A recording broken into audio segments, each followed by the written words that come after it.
see a CEO of West Bengal for the second time in 1 week, and this is post the Supreme Court hearing, where the Supreme Court very clearly said that the harassment of people in Bengal should stop, and that the LD cases, the number of LD cases, which are upwards of 1.3 crores, should be published very clearly for everyone to see.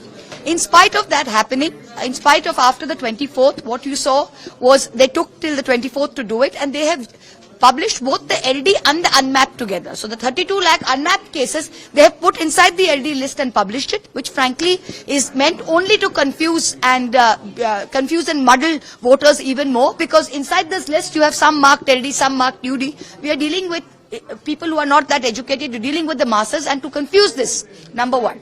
The second thing which you pointed out is this position of, please sir, please, can you stop? The other important, please join the two, okay? The other most important thing that we brought up was the appointment of MOs called micro observers. So on the 19th of December, so far the CEO of West Bengal was always telling us that we don't know anything, EC is doing everything from Delhi. And today we pointed out to him, we have a letter dated the 19th of December from the EC to the CEO of West Bengal, where it tells you that you, the West Bengal CEO, asked for micro observers, and we are agreeing to your proposal, and you can appoint ERMOs, which are electoral roll micro observers. Now, nowhere in the Representation of People's Act is there room for a micro observer. Nowhere in the 2009 ECI guidelines is there room for a micro observer. Nowhere in the 2023 manual is there room for a micro observer. What do you have? You have something called a roll observer. A roll observer has been charged with super checking of DEOs and to see everything is okay. A roll observer is that of post of a divisional commissioner or higher. What have they done in Bengal? They have taken micro observers who are LIC employees, post office employees, bank clerks, and put them in. And now what they have done, completely illegally, on WhatsApp, sent a message to all DEOs. What did Supreme Court say? You can't send messages on WhatsApp. In spite of that, on the 22nd, this office sent a message to all DEOs saying, please create logins for micro observers. How can micro observer, which is a post not backed by statute, it's not backed by statute, backed by laws, how can you give them a login ID for the disposal of an EC as a roll observer, which is a statutory task? Non-statutory post cannot do statutory task.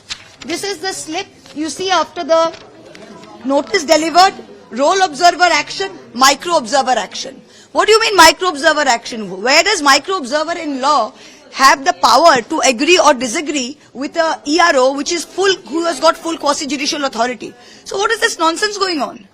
So, this kind of super checking is completely bad in law. It doesn't exist. So we told them that these micro observers, we are not going to give login IDs for. Excuse me, there is no room for it. It's backed in law.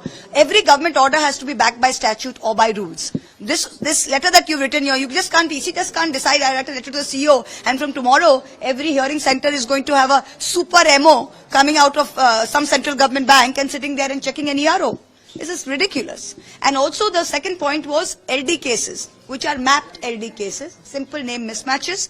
The first 4 days, ECI's own software allowed it with just Aadhaar card, which is how it should be, because you've already been mapped. Now suddenly those cases which were verified by DEO have been rejected. So that's a very important thing that we brought up. Thank you. Do you think there's an attempt to derail the West Bengal government by using such tactics by the legislation? My dear, I mean, honestly, I want to ask you, isn't that, that question is as clear as the answer to that is clear as day. This process was already started because they were told by their masters, Bengal jeetna hi hai, kuch karo. So they thought when they started the mapping, that when they started with the 1st of November, they thought 1 crore voters would get out.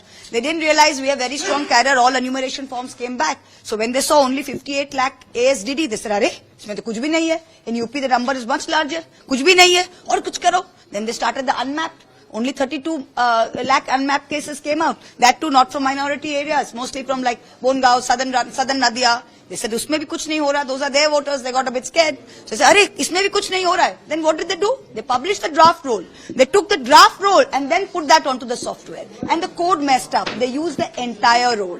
They only wanted to do some parts of it, but the code messed up. They did on the entire roll. So you had 1.2 initially LD cases. And then now another stupid thing. See, they said greater than 6 progeny mismatch. What does this mean? 6 people or more. Now they have changed it in the portal to multiple. So what is multiple? It can be more than 2. So any mistakes, a lot of those were mistakes. People with 3 brothers and sisters were getting a 6. So they said this is a mistake. They changed it now on the portal to multiple and said nahi usme to multiple likha hua hai. So these kind of games, they're playing, but we are outfoxing them. But this kind of games, and we should be using our intelligence and our time to make it better for democracy, not play this kind of stupid game with Ganesh Kumar's brains, because ultimately we'll win, and he knows that. Thank you.